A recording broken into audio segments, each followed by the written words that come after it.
Olá, senhores e senhoras. O Poder Judiciário do Estado do Tocantins, através da ESMAT, Escola Superior da Magistratura Tocantinense, dá início no dia de hoje a uma série de programas em que abordaremos o Abril Indígena de 2024. A proposta deste programa, dessa edição do Abril Indígena do Poder Judiciário Tocantinense, é despertar o conhecimento, despertar a consciência da população como um todo, no sentido de valorização e preservação da cultura indígena, especialmente das nações indígenas do nosso estado do Tocantins.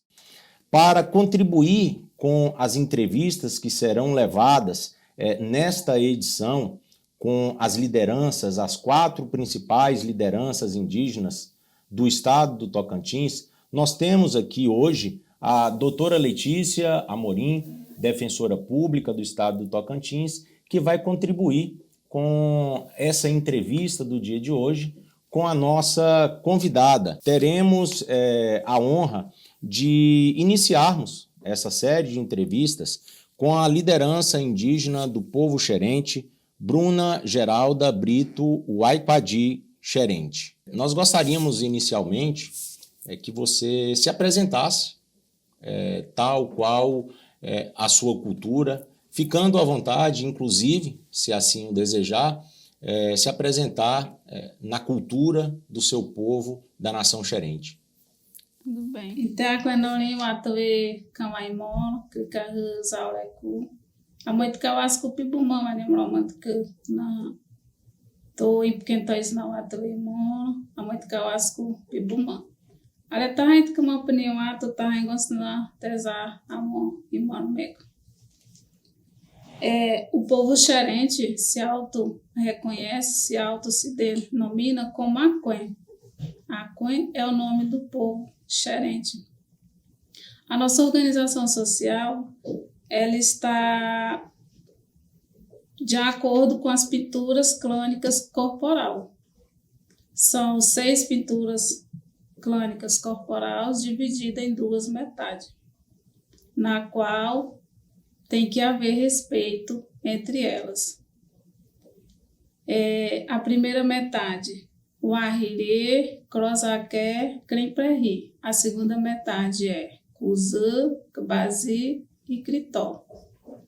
Os nossos costumes, a nossa cultura, são desenvolvidas nas festas tradicionais chamadas da Simpê, onde tem as nomeações masculino, feminino, os rituais, e nos finais das festas acontecem os jogos tradicionais, tipo a corrida de tora grande e a corrida de tora pequena. Acontece também a corrida de varinha e a corrida de taquara, no qual... Doutora Letícia, deu para a gente perceber o quanto a nossa cultura brasileira, vamos dizer assim, é rica. A diversidade cultural que é o Brasil, essa miscigenação. E eu gostaria, então, de saber da colega qual seria algum esclarecimento que a Bruna Xerente poderia prestar, se a doutora, enquanto defensora pública, teria alguma curiosidade em relação à cultura da nação Aquém Xerente. Sim, obrigado, doutor Wellington. Tudo bem, Bruna? Bruna, eu gostaria de saber como vocês conseguem passar a cultura e esses costumes que a senhora acabou de nos contar para as pessoas mais jovens, e se os mais jovens têm interesse em continuar dando continuidade às questões culturais e às questões de costume da sua comunidade. Olá, doutora. Os costumes em si do povo Aquém, ele é passado, acredito que já dentro da barriga da mãe. Quando a criança nasce, quando se trata da pintura clânica daquela criança, como a cultura é patrilinear, automaticamente aquela criança ela já vai vir com a pintura do pai e não da mãe. Seguindo como é passado adiante, começa de acordo com o contexto de convivência da criança, que é dentro da sua aldeia, dentro de casa. Depois temos as festas tradicionais também, onde ele fortalece e vai vivenciando o que é a cultura do povo aquém. Em relação a jovem, eu acredito que quando o jovem entra para dentro da escola formalizada, ela já tem o conhecimento necessário para manter fortalecido a cultura do seu povo. Então, na escola formal, é só mais um meio dela fortalecer. Porque a partir do momento que ela entra na escola, ela vai começar a escrever sobre a sua cultura, ela vai poder repassar para os outros colegas. Então, o repasse da cultura é dentro de casa, é dentro da aldeia, é dentro da sua comunidade. E depois a escola se torna mais um espaço para fortalecer a cultura do seu povo. Bruna, a gente sabe que o Brasil possui mais de 280 línguas indígenas. E já seguindo aqui na pergunta que a doutora Letícia trouxe, eu gostaria que você pudesse complementar ainda nessa parte da cultura indígena a questão da preservação da língua, a questão relacionada à oralidade e à escrita. O fortalecimento da língua, eu falo para os meus alunos, quem tem que manter a nossa língua viva somos nós, falantes da nossa língua. Independentemente se a gente vai estar no espaço do não indígena. Mas o que cabe a nós é manter. E como é que a gente vai manter a nossa língua viva? Falando, usando, trabalhando a questão da oralidade, trabalhando hoje a questão da escrita, porque, de certo modo, os nossos anciãos, um dia eles vão todos partir deste mundo. Então, quem vai ficar para fortalecer, manter a língua viva somos nós, novas gerações. E hoje vivemos numa realidade que a escrita ela nos dá mais esse instrumento de fortalecer e manter a nossa língua viva, mesmo que na escrita, mas está ali, ela está viva. Perfeito. Mudando um pouco de assunto, Bruna, você poderia nos relatar quais seriam as principais dificuldades vivenciadas pelos povos indígenas no que tange, por exemplo, aos exercícios dos direitos de cidadania e especialmente quanto ao acesso à saúde. E aí eu falo do saneamento básico, da questão do lixo, da questão da saúde dos idosos, da mulher indígena. Doutor, essa é uma pergunta que eu vou tentar fazer um resumo, porque você traz vários desafios e é um pouco desumano, às vezes, quando eu penso em desafio, porque poucos povos indígenas têm acesso, de fato, alguns acesso básico, que na verdade são direitos nossos, mas por falta de efetivação realmente das políticas públicas, quando se trata para os povos indígenas, elas estão bem distantes ainda da nossa realidade. Se eu for falar aqui de saúde, temos o SUS, né? E temos o Distrito Sanitário, que é da saúde indígena.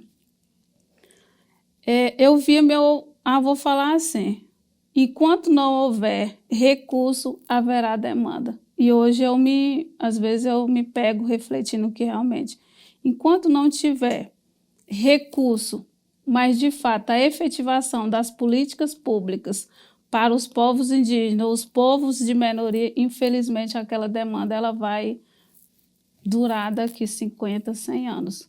E o saneamento básico, quando você toca, ela é visível nas comunidades de minoria, tipo povos indígenas, pessoas que não têm um acesso, de fato, a uma educação, porque eu vejo assim, se temos demanda na saúde, temos essas dificuldades, esses desafios, mas eu acho que o que realmente falta é o investimento numa educação. Nós temos a nossa educação escolar formal, mas também temos a nossa educação cultural, que hoje requer um investimento, que requer, de fato, efetivar as políticas públicas, fazer acontecer lá dentro da minha aldeia. E, de fato, eu ver aquilo acontecer. Então, da forma como você coloca a questão do desafio, da dificuldade do acesso à saúde, está também ligado a uma dificuldade do próprio acesso a uma educação de qualidade, é isso?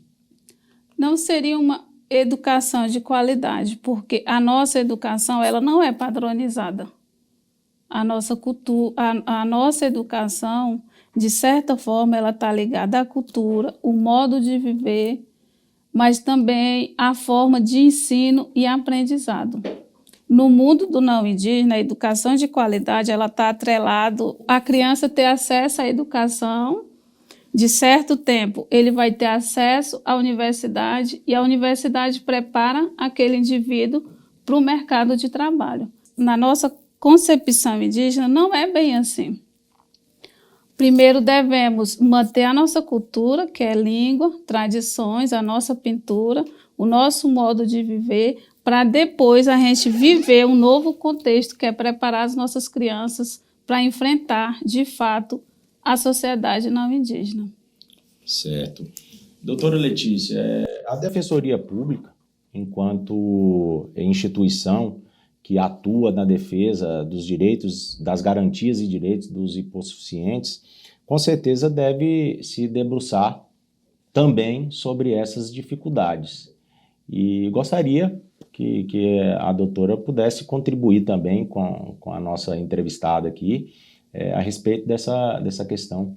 Sim, a sua fala, Bruna, é bastante crítica em relação ao acesso a políticas públicas, né? Mas simplesmente muito ligada à obtenção de direitos, né?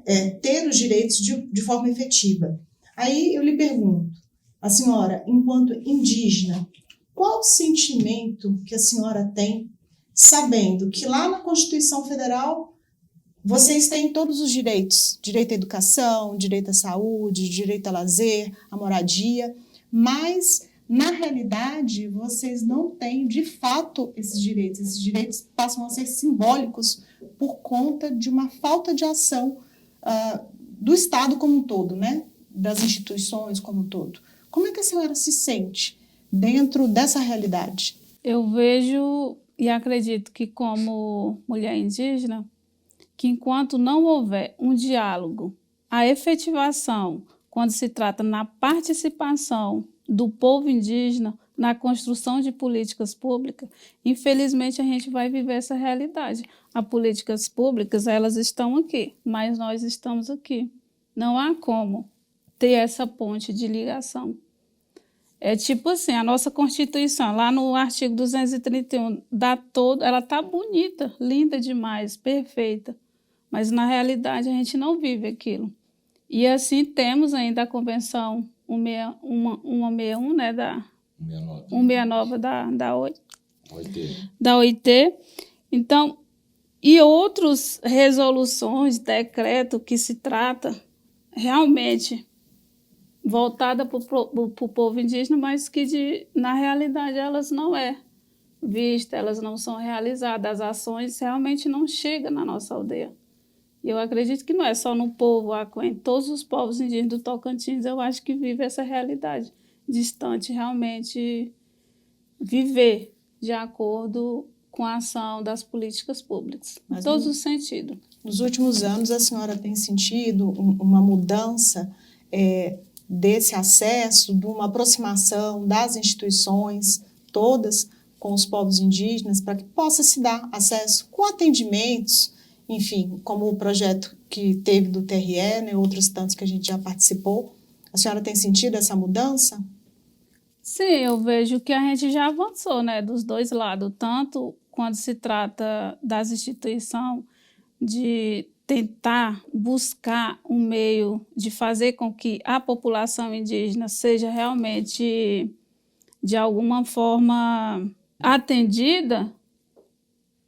Existe, está acontecendo, mas precisamos avançar mais ainda, porque ainda, na minha visão, eu vejo que ainda há um distanciamento. Na parte que você fala, seria no sentido de que é muita promessa de direito e pouca efetividade desses direitos, especialmente nas comunidades junto aos povos indígenas. Mas, para mudar um pouco o foco também do nosso debate, Bruna, eu gostaria que você falasse um pouco, você está aqui como uma liderança indígena mulher, e como tem sido desenvolver esse papel de liderança indígena, da valorização da mulher indígena enquanto agente social atuante na comunidade indígena.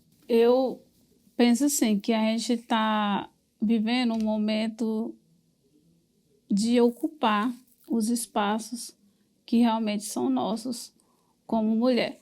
Eu vejo que eu sou uma mulher indígena, mas acima de tudo isso, eu sou uma mulher qualquer. Eu tenho sonhos, eu tenho objetivos como mulher para mim poder alcançar. E quando a gente se trata de inserção da mulher em todos os espaços, mercado de trabalho, na questão social, fazer o nosso papel, na questão de autonomia mesmo, eu acho que aos poucos a gente está conseguindo alcançar. Sou professora também, formada, né, como eu já falei, pela UFG. Talvez eu não me ache uma liderança, mas eu sou uma articuladora que eu defendo a bandeira da mulher aquém. E quando se trata de valorização, talvez cabe, né, as instituições, fico até grato por vocês ter convidado. Eu vi lá no grupo que tem eu e tem a Sheila também. Então, eu já pensei assim, mais uma barreira que foi rompida, porque nós, mulheres, a gente tem que ser protagonista da nossa história, do nosso povo. Temos liderança, homens xerentes, mas também temos lideranças, mulheres xerentes.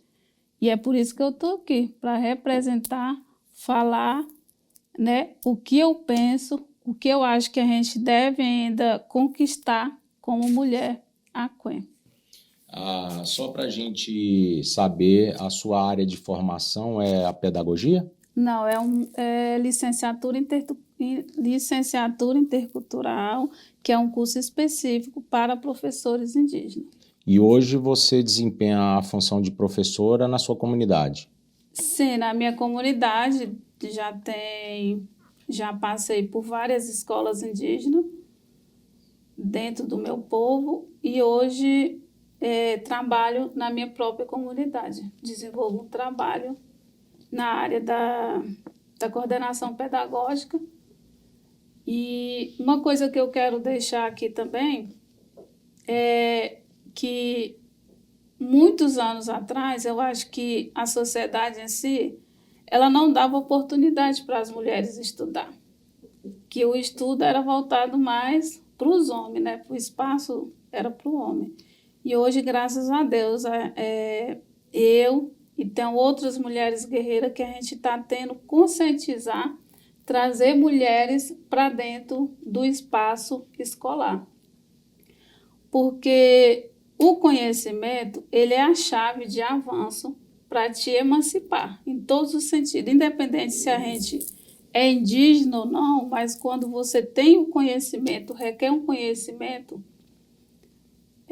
você começa a ter uma nova visão, você começa a ter uma perspectiva de vida, você começa a ser autocrítico também dentro da sociedade. E eu faço esse trabalho de conscientização da importância de trazer as mulheres para dentro da escola. Doutora Letícia, nós sabemos, reforço, o papel desempenhado pela Defensoria Pública no Estado, inclusive agora com a instalação dos núcleos, né, em vários distritos do estado do Tocantins. Você teria, dentro ainda dessa questão da valorização do papel da mulher, dentro da própria cultura indígena, você teria algo a acrescentar, a considerar, a perguntar a Bruna sobre esse ponto? Sim. Eu pergunto da seguinte maneira: ser mulher já é um desafio. Ser mulher, estar no mercado de trabalho já é um desafio por si só. Mas ser mulher, estar no mercado de trabalho e ser indígena deve ser um desafio que ultrapassa aquilo que eu já sinto, né, no meio que eu faço, eu vivo e tenho as minhas coisas.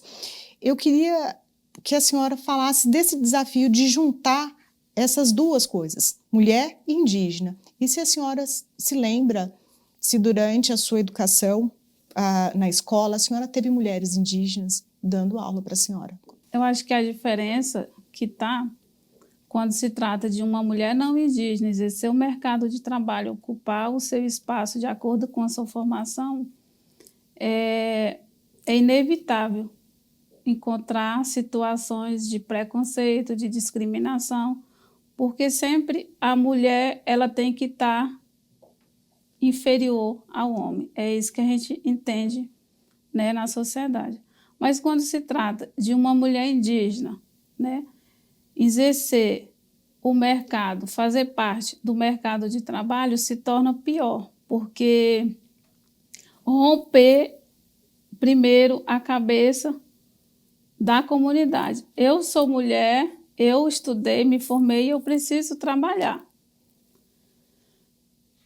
É uma coisa assim que eu não consigo descrever, é um sentimento de você ser incapaz, mesmo que você tenha aquela formação, você acha que tem a capacidade em si, mas a comunidade não lhe dá o direito, se torna pior.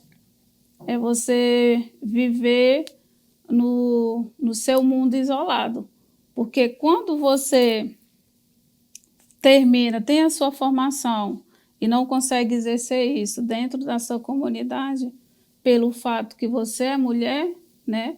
E você não vai poder trabalhar, isso se torna muito mais difícil. É um desafio contínuo que você está ali enfrentando. E porque o conhecimento, ele está em duas situações. Tem o conhecimento da mulher indígena, que se trata da sua língua, da sua cultura, da sua forma de viver, qual é o papel da mulher dentro da comunidade. E quando você se forma, você tem mais ainda, né, que enfrentar. E é um pouco desafiador, eu não vou dizer muito, porque acredito que nós, mulheres indígenas, somos resistentes, persistentes, e é por isso que existimos até hoje. Ainda complementando a pergunta da doutora Letícia, você teria um exemplo de mulher indígena que foi um exemplo para você e te estimulou a seguir a sua luta, a sua batalha, a sua vida profissional? Sim, a minha vida social, eu digo assim, começou como merendeira, porque nós mulheres indígenas, a gente casa muito cedo. Eu já tenho um filho de 18 anos, né? Vai fazer 19 anos. E pelo fato da cultura, às vezes, você ter que casar cedo, cuidar da família cedo, ter que desenvolver as tarefas que é colocado para a mulher,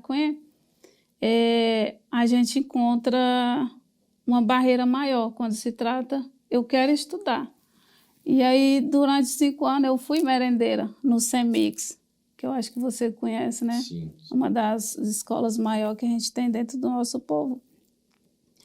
E aqui e acolá, uma não indígena, que eu não vou citar o nome, me estimulava assim: Bruna, eu acho que você é capaz de sair aqui da cozinha. Mas eu me via como uma simples merendeira, de fazer a merenda dos alunos, cumprir o meu horário e voltar para a minha aldeia. E aí aquilo ela foi trabalhando essa questão mesmo da consciência, estimulando. E aí eu cheguei e decidi por mim, era hora de eu estudar, porque eu não queria aquela vida de merendeira para mim. E aí, quando foi em 2011, engravidei do meu segundo filho, justamente logo depois que eu tinha decidido que eu ia estudar. E aí eu me vi que não havia mais possibilidade de eu estudar, porque eu já estava grávida. Mas eu não desisti, ela foi e me deu força. E graças a Deus eu terminei os meus estudos na modalidade de EJA, que é uma educação voltada para jovens e adultos. Graças a Deus, o povo é atendido com essa modalidade. E aí eu terminei o meu ensino fundamental 1, terminei o meu ensino fundamental 2, fui para o ensino médio, terminei e logo depois fiz o processo seletivo para educação intercultural, que é esse curso voltado Na Federal de Goiás. Na Federal de Goiás. E no início, teve pessoas que falaram para mim, próprio da minha família: você não vai conseguir porque você é casada, você tem filho pequeno, você não vai conseguir. E aí teve outras mulheres que falaram: você vai conseguir, você segue firme que você vai conseguir. Graças a Deus, 5 anos depois eu estava formada. E estou aqui lutando e fazendo essa conscientização com outras mulheres. Perfeito. E tem outra complementação. No ano de 2021, dos 17 alunos meus do ensino médio que terminaram comigo, 11 deles passaram pelo processo seletivo aqui para a Federal do Tocantins. Então, eu vejo que, aos poucos, a conscientização minha que eu estou fazendo para os meus alunos, para os meus estudantes, que é a importância de estudar, buscar o conhecimento do não indígena para somar com o conhecimento nosso, que é o conhecimento indígena, ele está fazendo efeito. Sei. Bruna, para a gente finalizar, eu gostaria que você falasse um pouco também, e a doutora Letícia também vai complementar naquilo que entender pertinente, que você falasse um pouco sobre a questão do preconceito que nós aqui sofremos. O branco, o negro, a sociedade como um todo, ela tem uma carga de preconceito. Eu gostaria que você falasse sobre o seu sentimento em relação a esse tema do preconceito em relação aos indígenas e também como que você enxerga o sistema de justiça, o poder judiciário na defesa e na promoção dos direitos dos povos indígenas. Falar de preconceito é um desafio que é realidade para o planeta. Eu falo isso para os meus alunos, para quem convive comigo, mas assim, eu acho que enfrentar o preconceito, a discriminação, o racismo, ele é um desafio contínuo, ele não vai acabar, porque vivemos num mundo de poder, né? A minoria sempre vai ser discriminado, sempre vai enfrentar o preconceito, sempre vai enfrentar situações de discriminação. E não é diferente com os povos indígenas. Primeiro, porque muitos não indígenas, por falta de não conhecer a cultura, a diversidade dos povos indígenas, talvez o preconceito se torne 2 vezes maior para com os povos indígenas, eu vejo assim. Só que cabe a nós, povos indígenas, não aceitar aquilo. A gente não devemos aceitar. Você não é isso. Eu sou assim. Quem se autodenomina quem você é você, não o outro. Eu falo assim para os meus estudantes.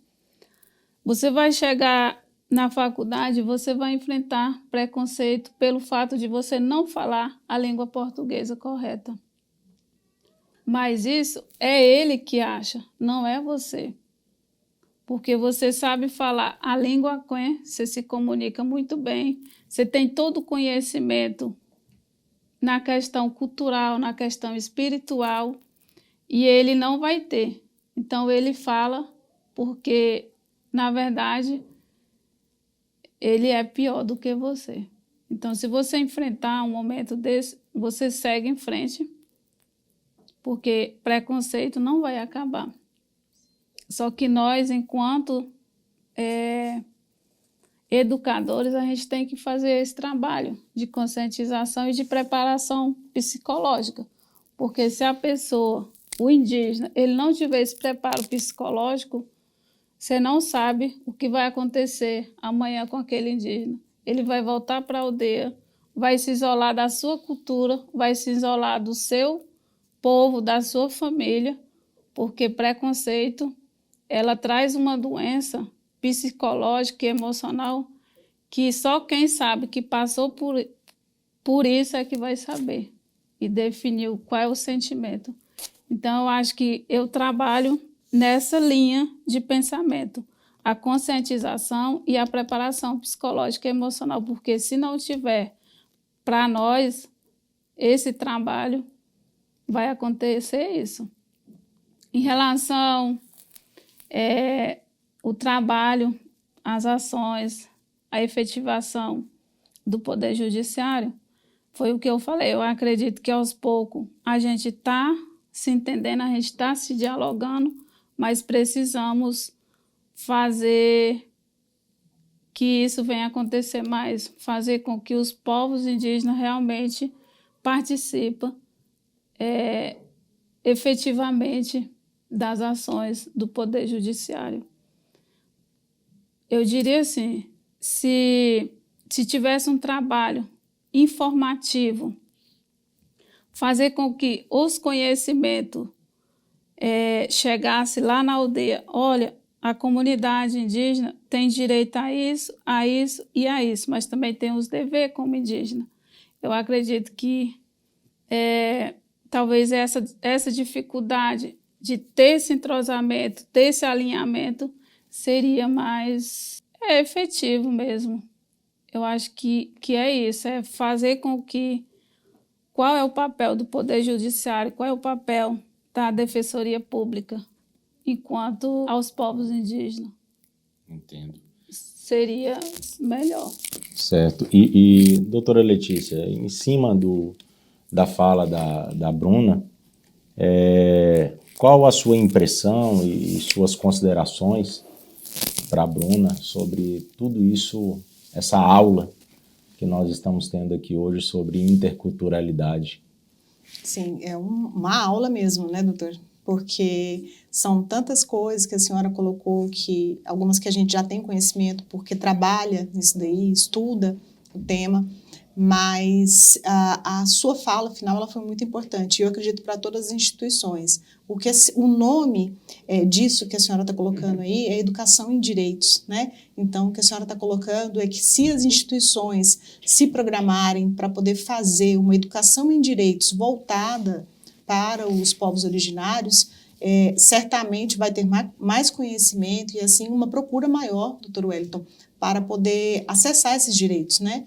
E complementando o que a senhora falou, e eu penso que, para além dessa educação em direitos junto com os povos indígenas, as instituições também, Defensoria Pública, Poder Judiciário, Ministério Público, Secretaria de Segurança Pública, todos nós devemos ter uma capacitação para poder compreender, né? Porque compreender é o primeiro passo que nós temos para poder evitar o preconceito, porque se eu não compreendo a cultura, se eu não compreendo os povos originários, certamente eu vou, em algum momento da minha atuação, eu vou esbarrar em algum tipo de preconceito. Então, é isso, né? Eu acredito que educação em direitos a gente pode construir e certamente iremos construir, doutor. Bruna, para a gente finalizar agora de vez mesmo, nós estamos aí no Abril Indígena. Você gostaria de transmitir uma mensagem para aqueles que nos assistem, magistrados, servidores, estudantes de direito e todos os demais integrantes do sistema de justiça e também para o seu povo, que também terá a oportunidade de assistir a esse programa. Você tem uma mensagem a transmitir para eles?